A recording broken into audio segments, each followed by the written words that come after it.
Halo, selamat pagi anak-anak. Apa kabar semuanya? Pastinya dalam keadaan kondisi sehat-sehat ya. Hari ini kita akan melanjutkan pembahasan kita. Setelah ini kita akan langsung menyusul PH penilaian harian khusus untuk tematik 3H ya, PH 1 ya. Tidak ada tugas karena kita ada PH, yang rumusnya tidak ada tugas. Langsung saja kita masuk ke pembahasan kita. Ya, yang pertama adalah bahasa Indonesia adalah lambang atau simbol dari pramuka ya. Di pembelajaran sebelumnya sudah kita bahas tentang lambang ataupun simbol pramuka. Hari ini kita hanya melanjutkan saja ataupun hanya mereview atau mengingat ya. Kalian bisa lihat di buku kalian pada halaman 53 ya. Di situ ada nampak seorang gadis ya ataupun seorang putri ya ataupun pramuka putri ya yang pertama menggunakan seragam pramuka ya. Seragam pramuka apa saja yang dia pakai, kemudian lambang apa saja yang dia kenakan ya. Ada di sini lambang kecakapan memasak, ada dalam percakapan ini menjahit, kemudian ketua ya, kemudian ada juga untuk wakilnya ya yang menggunakan jilbab ya, dia hanya mengenakan lambang menjahit dan wakil ya. Untuk mendapatkan tanda kecakapan khusus atau lambang pramuka itu tidak mudah ya, bukan berarti ketika kita mengikuti kegiatan pramuka ataupun mengenakan pakaian atau seragam pramuka kita langsung mendapatkan lambang pramuka tersebut, enggak kayak gitu ya. Tetapi untuk mendapatkannya kita harus mengikuti kegiatan ataupun kecakapan ya, ataupun kemampuan yang kalian miliki. Kalau seumpamanya kalian mengikuti kecakapan ataupun kemahiran tersebut ya, kalau kalian semuanya lolos ya, kalian berhak untuk mendapatkan lambang, kemudian kalian juga berhak untuk menempelkan di bagian baju pramuka yang kalian pakai ya. Tetapi kalau semuanya kalian tidak lolos ya, jangan berkecil hati ya, berarti kalian tidak berhak untuk mendapatkan lambang tanda kecakapan khusus ya. Sama hal kayak gini ya, kalau semuanya kalian ketua dari sebuah regu ataupun sebuah tim, berarti kalian mendapatkan tanda kecakapan yaitu sebagai pemimpin. Tetapi kalau kalian berarti lambang ini kalian boleh tempelkan di bagian baju kalian ya, bagian depan kanan ya, pas di bawah nama kalian. Itu artinya kalian adalah seorang pemimpin ataupun ketua regu ya. Sedangkan kalau semuanya kalian posisinya sebagai wakil ya, kalian juga mendapatkan lambang ya dengan lambang persegi panjang, tandanya 1 ya, kalau yang ketuanya 2, kalau yang wakilnya 1. Sama juga ya, bisa ditempelkan di pakaian seragam pramuka kalian pas sekali di bawah nama. Tetapi kalau kalian sebagai anggota, kalian tidak berhak untuk mendapatkan lambang pemimpin ataupun wakil pemimpin ya. Kalian bisa mendapatkan lambang kecakapan yang lainnya ya.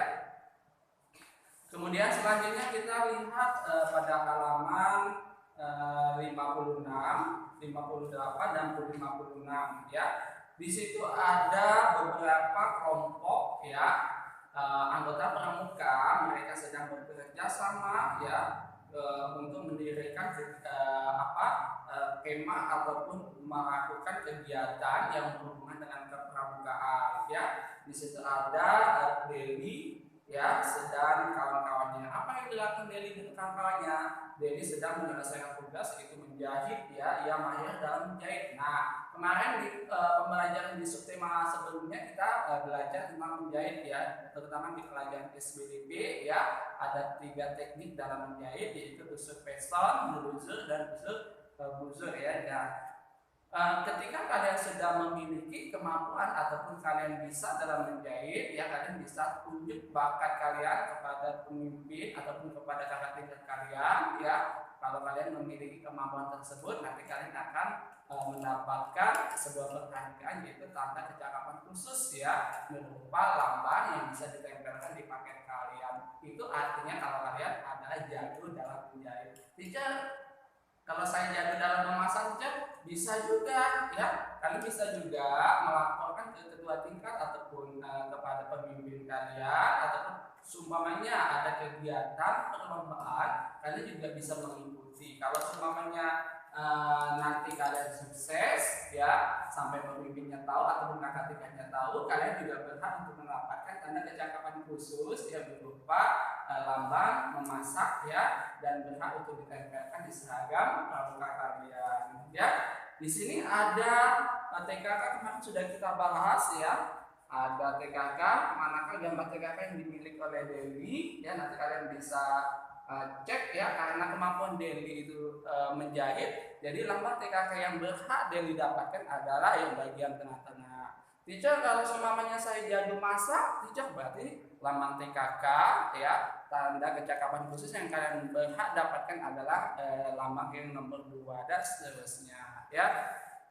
Langsung saja kita bahas penjelasan kita PPKN, yaitu sila ketiga, keempat, dan kelima Pancasila serta pengamalan. Nah, kemarin teacher minta kalian untuk menghafalkan Pancasila, sila 1 sampai sila kelima. Kemudian juga jangan lupa menghafalkan lambang-lambangnya, ya, lambang apa saja dalam sila-sila tersebut. Ya, kalian bisa simak di buku kalian pada halaman 55 ya.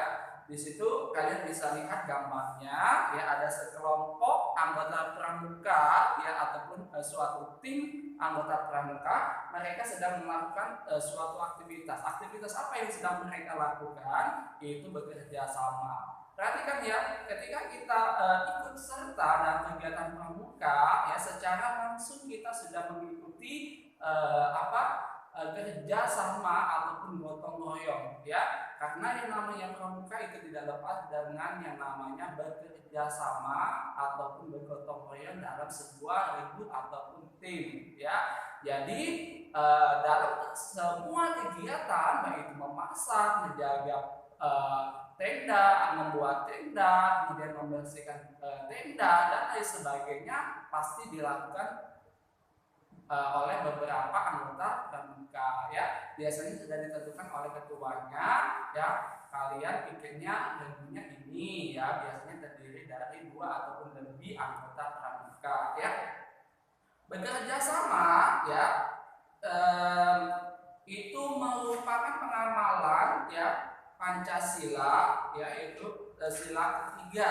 Sila ketiga dengan dilambangkan apa di situ? Sila ketiga dilambangkan oleh pohon beringin ya. Kemudian bunyi dari sila ketiga kemarin apa? Persatuan Indonesia ya.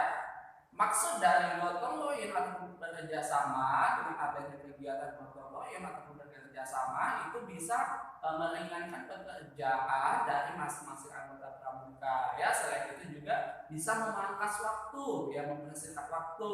Selain itu juga bisa pekerjaan tidak terasa berat atau pekerjaan terasa lebih ringan jika kita dikerjakan dengan bersama-sama ya. Untuk PPKN yang sila keempat dan sila kelima, kalian bisa lihat pada halaman 56 ya, 58 ya.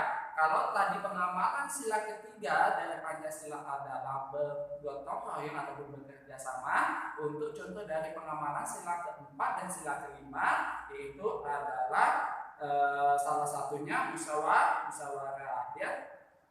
Musyawarah ya dilambangkan dengan di situ apa? Musyawarah ya, kegiatan musyawarah untuk mengambil keputusan termasuk pengamalan sila keempat Pancasila ya. Sila keempat Pancasila ya, yang dilambangkan dengan apa di situ? Kepala banteng ya. Jadi sila keempat dari Pancasila dilambangkan dengan kepala banteng ya. Pembagian tugas ataupun penerapan musyawarah itu sangat penting untuk kita lakukan, karena kenapa? Yang namanya bekerja sama pasti membutuhkan musyawarah untuk melakukan suatu tindakan ataupun kegiatan ya. Jika kita melakukan musyawarah, apapun tindakan ataupun kegiatan yang kita lakukan ya, itu berdasarkan keputusan bersama ya. Yang selanjutnya di situ ada pengamalan sila kelima ya. Pembagian tugas secara adil merupakan contoh dari pengamalan sila kelima ya, ataupun Pancasila ya, yang dilambangkan oleh padi dan kapas ya. Jadi masih banyak lagi contoh-contoh lain pengamalan sila, baik itu sila ke-1, sila kedua, sila ketiga, sila keempat, sila kelima. Nanti kalian silakan cari contoh lainnya di rumah sebagai bahan latihan di rumah ya. Oke, lanjutnya pembahasan kita tentang matematika, yaitu persegi dan persegi panjang. Nah, kemarin teacher sudah jelaskan ke kalian ya bagaimana kita mengukur dari sebuah bangun datar ataupun mengukur besar sudut dari sebuah bangun datar tersebut. Nah, pembahasan kita hari ini kita akan belajar tentang bangun persegi. Teacher sudah memiliki gambar kertas, kalian juga bisa ambil benda yang ada di sekitar kalian ya yang memiliki bentuk persegi. Bentuk persegi itu artinya sisi kanan kiri kemudian sisi bawah atas itu panjangnya sama ya. Kalian bisa ukur menggunakan penggarisan kalian. Silakan nanti ambil penggarisan kalian. Nah, kemarin kita sudah ukur ya. Jadi hari ini kita akan belajar tentang menyebutkan dari ciri-ciri bangun persegi yang teacher pakai, yang teacher pegang ya. Bangun persegi itu memiliki ciri-ciri yang pertama adalah keempat sisinya panjangnya sama ya. Kalian bisa ukur kalau semuanya keempat sisinya panjangnya nggak sama berarti itu namanya bukan persegi. Kemudian memiliki 4 sudut ya. Kemarin sudutnya sudah kita hitung yaitu sudut siku-siku. Kok bisa teacher sudut siku-siku? Ya, karena bagian sudutnya ya itu besarnya 90 derajat. Kalau 90 derajat itu artinya adalah sudut siku-siku. Tetapi kalau lebih dari 90 derajat berarti itu namanya sudut tumpul ya. Kalau kurang dari 90 derajat berarti dia sudut lancip. Karena persegi memiliki besar sudut 90 derajat, jadi namanya adalah sudut siku-siku. Jadi memiliki 4 sudut siku-siku ya. Di situ ada penjelasan ya untuk sifat-sifat persegi. Kalian bisa lihat di halaman 59 yang nanti kalian bisa baca-baca lagi ya. Itu adalah sifat-sifat dari bangun persegi ya. Selanjutnya kita akan mempelajari bangun persegi panjang. Nah, sekarang kalian ambil benda apa saja yang ada di sekitar kalian yang memiliki bangun persegi panjang ya. Persegi dan persegi panjang hampir sama ya, hampir sama, tetapi kalau persegi panjang agak lebih panjang sedikit ya.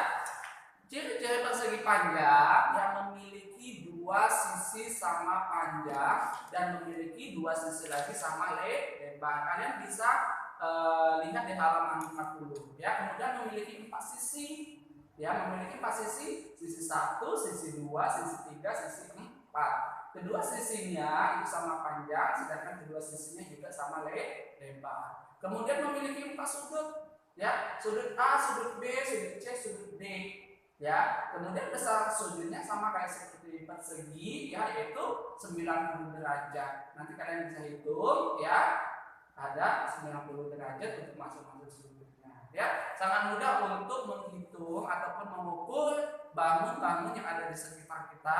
Kalau semuanya bangun itu panjangnya bisa kita ukur menggunakan penggarisan atau dengan satuan cm, kalian bisa mengukurnya menggunakan penggaris. Tetapi kalau semuanya benda yang ada di sekitar kita ya memiliki ukuran panjangnya nggak bisa diukur dengan penggaris atau tidak atau bukan menggunakan cm, berarti kalian harus mengukurnya menggunakan meter atau meteran.